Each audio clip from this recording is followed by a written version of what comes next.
on it. Maybe it's a record of something. Let me take a look. If this really is a merchant caravan, they should have a record of their transactions. Yep. I see an entry for Dakana Lakmar right here. Kusela, Idrisi, Bashar, and Takriti.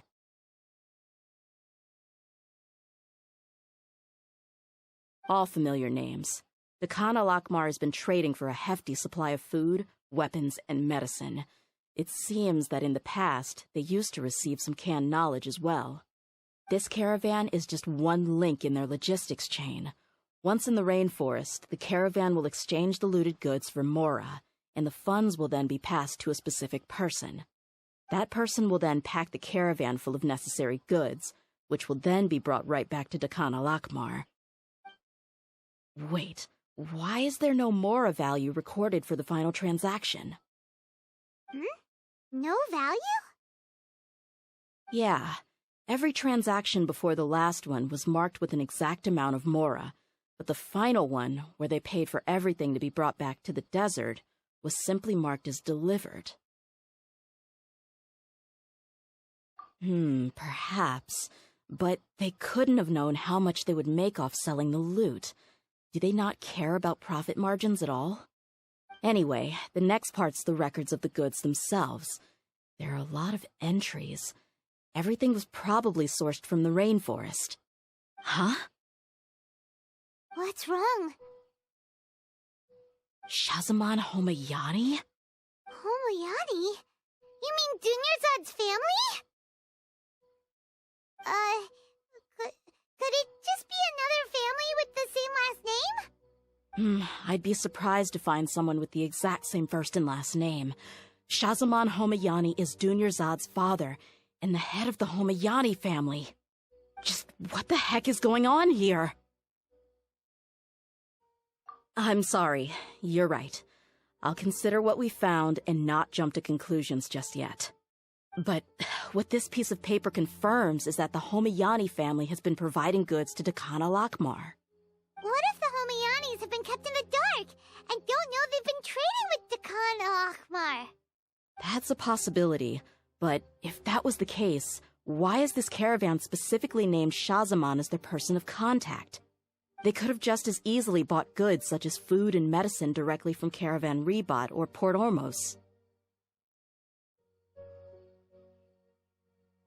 Yeah, funding violence and looting. The brigade gets the goods, and he is paid the proceeds from the sale of the loot. But why would he do something like this? It's not like the Homayanis are in need of money. I honestly have no idea. I've been to their estate many times, and I've never noticed anything suspicious. The only potentially large expenditure I could think of would be the treatment costs for Dunyarzad's Elazar. Maybe they borrowed a lot of Mora in the past? But that's still just a speculation. I don't think the Master would stoop so low to make Mora. You're probably right. I know my lady's personality, and she wouldn't deliberately keep something like this from us. But what should we do now? All we found is just another mystery.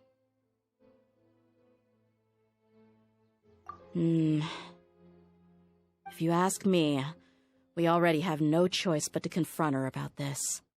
I'm not worried. It's too early to make a verdict yet. I still have faith in the Homayanis. Let's go find my lady again. We'll tell her everything and see if she's willing to lend us her support. If we're lucky, we can not only figure out the mystery of this paper, but also follow the trail of breadcrumbs to the people responsible at Dakana Lakmar. Dehya, are you sure this is the best decision? What if instead of getting the help we need, we just end up revealing everything we've discovered to the enemy? I've considered that possibility. But even still, I want to tell her what we found. I think I owe her that much. True friendship is built on trust. She showed genuine concern for me when we first brought up the topic. I can't repay her kindness with doubt and suspicion. That's not how I deal with people. You're right. Paimon wants to trust Dunyarzad too. Yeah, Let's pay another visit to Sumeru City.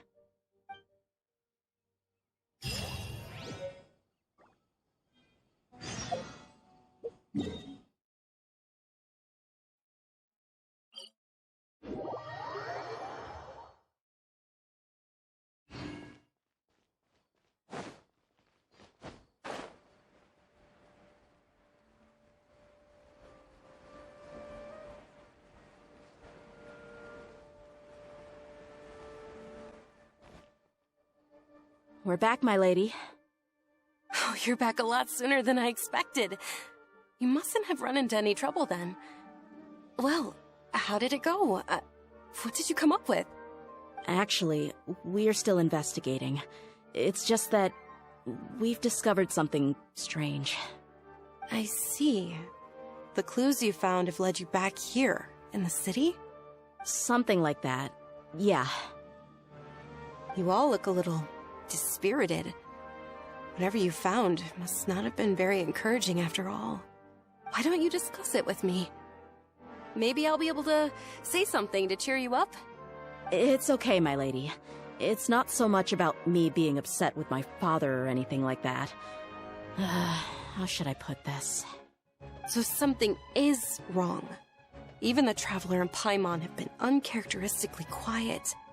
On any other day, Paimon would have already waved to me with a smile and shouted, "Dunyarzard, we're back!" So tell me, what happened? Well? My lady, please prepare yourself for what we're going to tell you next. It concerns the Master. The Master? You mean my father? Okay, I understand. Don't worry about me. I'll listen as attentively as I can. My father has been supplying goods to the Khan al-Akmar? Yeah, it makes as little sense to us as it does to you. I've never doubted the Master's integrity, so I'm having a real hard time rationalizing how he could ever support an infamous brigade like them. Maybe he's not actually aware of the full story and just stumbled into the deal by accident. I can't help but agree with the Traveler. Huh? You mean you feel the same way, Dunyarzard? Thank you for sharing all this information with me. Since you've told me everything you know, I should also tell you about some doubts that I've been harboring for quite a while. In the past, I thought that my father hired a bodyguard for me so that I wouldn't run away and get lost. However, there are plenty of capable mercenaries in the Corps of 30. Why did my father go out of his way to hire Dehya? About that. Well, the Homiyanis really needed bodyguards, so they reached out to the Blazing Beasts. Later, the Master told me that I was one of the best mercenaries he'd ever seen, and that I should stick around to become one of his bodyguards. He offered me a pile of mora, so I just signed on. Well, but that didn't really answer my question. Just think about it. Why did my father specifically reach out to the Blazing Beasts? Maybe the Corps of 30 just didn't have anyone available, or maybe someone recommended us. I've never given it too much thought. I think I get what you're saying. You'd think none of this was a coincidence. Precisely. At first glance, nothing seems strange or out of place. But there are many parts of the story that don't actually make any sense. If my father had always been in contact with the Khan al-Akmar, then it would make sense for him to bring Dehya into our house. You mean the goal all along was to get Dehya to be your bodyguard? No, that's too much of a stretch. I cut all ties with my father a long time ago. He has no control over my life anymore. But that still doesn't rule out the possibility that your father has still been trying to influence your life without you knowing. So, the Master was not likely an innocent victim in all of this? Sorry we put all of this on you so suddenly, Dunyarzard. It's okay, Paimon. I should actually be thanking you. Regardless of his reasons, if my father has truly been funding a violent group of mercenaries, then it's my duty to bring him back to reason. But is that really the right thing to do? My father has committed many atrocities and deserves all the punishment that he has coming to him. I have zero sympathy for him. You may call me an ungrateful child, but my feelings will remain the same. However, the Homayani family has treated me with nothing but generosity and kindness. If we decide to investigate this further, we could end up implicating the entire Homayani family. I would be biting the hand that's fed me over all these years. Dehya... It's all right, Dehya. If anyone were to ask, you could always just say that I'm the one who instructed you to get to the bottom of this. You don't have to do that, my lady. I'm not conflicted because I'm afraid of taking responsibility. Besides, you're the one we should all be worried about right now. Hey! It's still too early to give up hope! What was that thing about friendship again? Right, yeah, trust! You said that yourself, Dehya!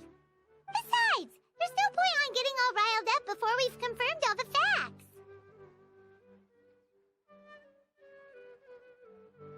Thank you, everyone. That makes a lot of sense. I guess I should always remember the trust that I've placed in people. In which case, my lady, could you ask the Master to come out and have a chat with us? Sure thing. I also hope he'll be able to give us a logical explanation. Let's meet at the usual place then. Usual place? Ah, right!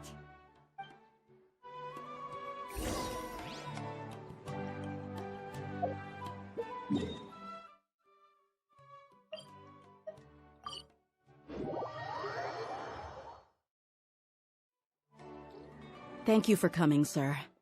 Please allow me to introduce these two. This is the Traveler, and next to him is his travel companion, Paimon. Ah, yes, my daughter has mentioned them from time to time. It's a privilege to finally meet them in person. But we may skip all the pleasantries for now. What is the important matter you wish to discuss with me today?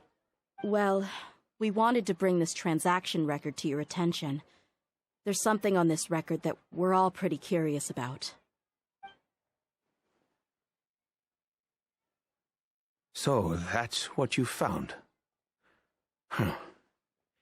Seems like I can't keep everything from you much longer. If you wouldn't mind, we'd like an explanation.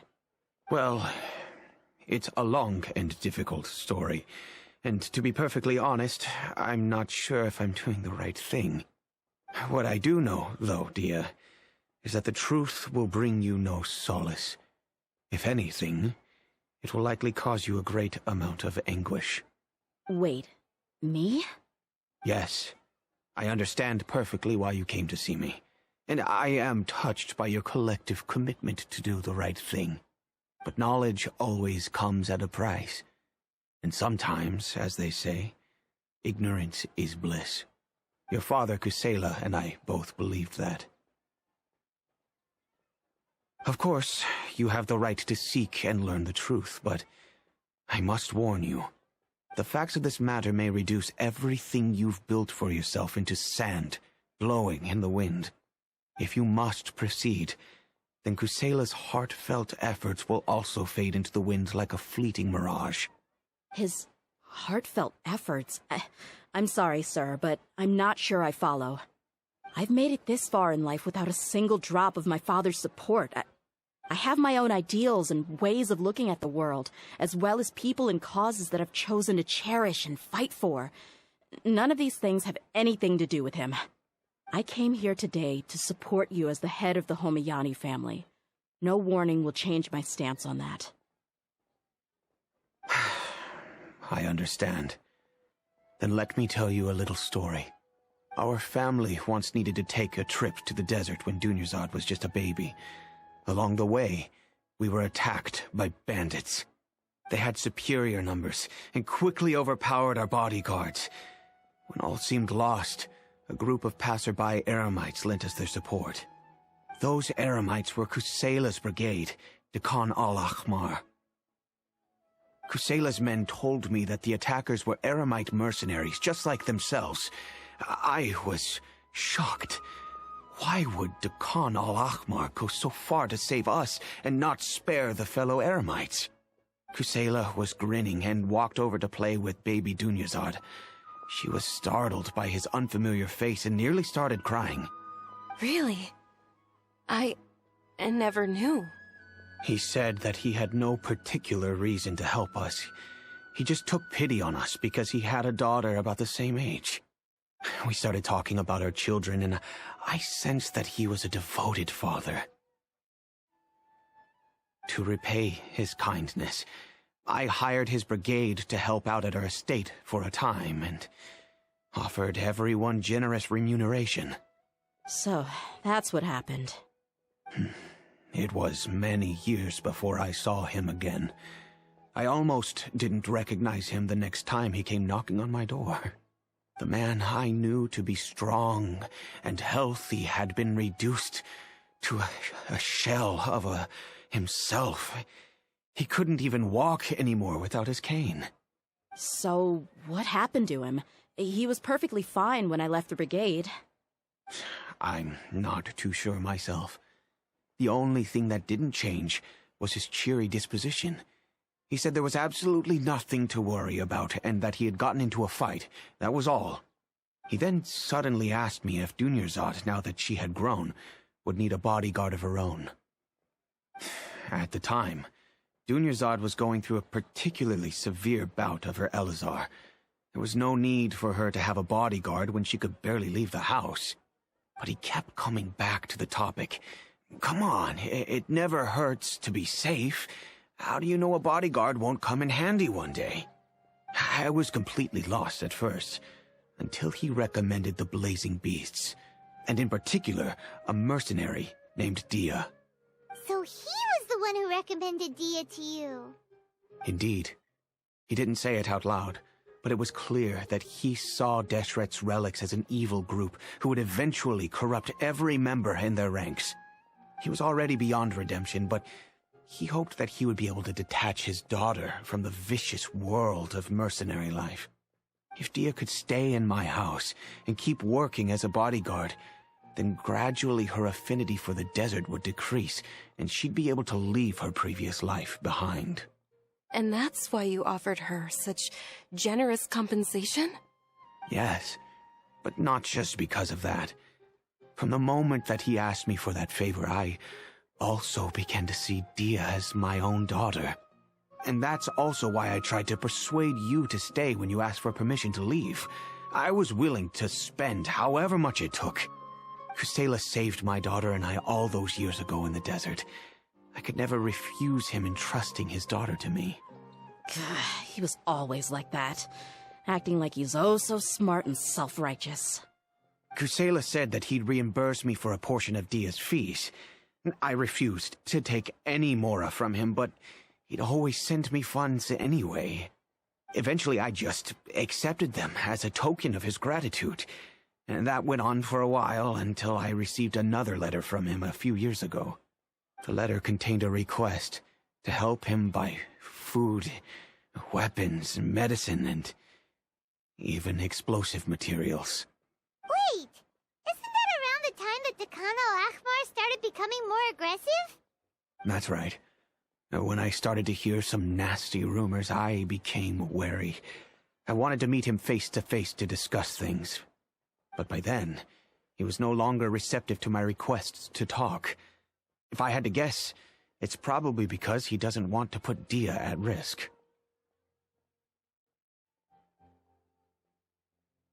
That thought occurred to me as well.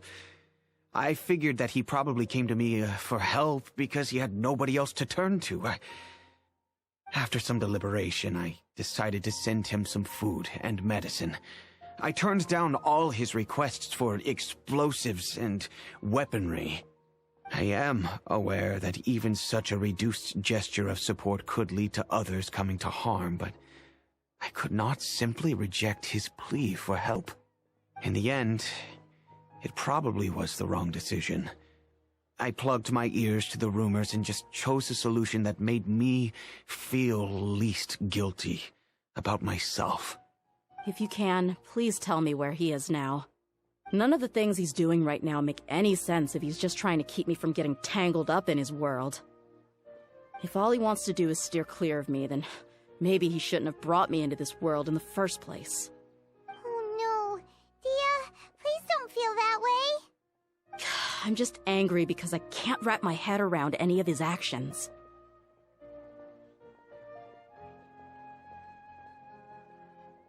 Another way? I don't know. I knew him, and he was nothing more than a childish brute.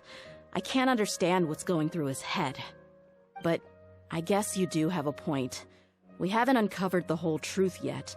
We still need to figure out his exact actions and reasoning for these last few years. I'll do my best to help.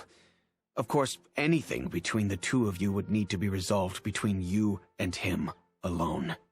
I don't know Kusela's exact whereabouts. Outside of supplying his brigade with some goods, I tried my best to avoid getting involved any further with him. However, there's a man on the list named Jawed. He used to be a mercenary in the desert and is now a member of the Corps of 30. He's responsible for supplying weapons and liaising with the Dekhan al-Akhmar's merchant caravan. I think he should know Kusela's whereabouts. I've heard that he likes to have a few drinks alone and enjoy the cool wind at night outside the tavern. Maybe you'll be able to find him there. Understood. Thank you, sir. Then I guess this is bye for now, unless... I'll stay and be with my father here. To be honest, I'm still a little dazed and haven't finished processing everything quite yet. My father has indeed done something wrong, but if I think about it, I'm also not sure if there was a right way to handle this problem. I feel like our only course of action is to turn everything we know over to the Corps of 30 and let them render judgment. Yes. I am prepared to accept whatever verdict they choose. It's time to face my mistakes.